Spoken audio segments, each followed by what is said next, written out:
My dad was the only one who went to church when we were younger. But after he died, I wasn't exposed to God. I didn't grow up in church. I was introduced to Jesus when I was 15. It was a house church. After a while, we started incorporating worship into the gatherings. It was YouTube worship. I didn't like it. Not because it was YouTube, I didn't like worship music for some reason. Fast forward a bunch of years, and some things happened in my life, and I just fell away from God. And one of my best friends, Joel, was desperately trying to get me to go back to church.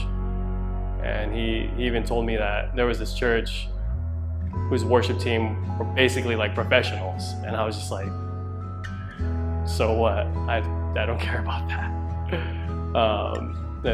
Then he told me that same church has open mic night on Fridays. And that drew my attention a little bit. So I went to go check it out. And that was Agape Friday nights. And that's where I met Easy and Rodrigo.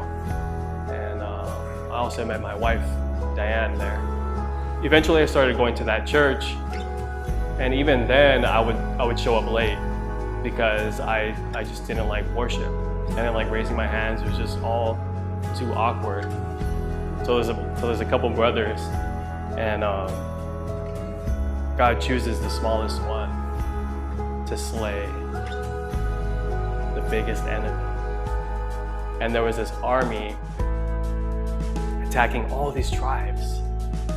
And God takes the weakest tribe and the weakest man in that tribe and calls him a mighty man of valor. God took me, a person who didn't like worship, changed my heart, and made me a worship director.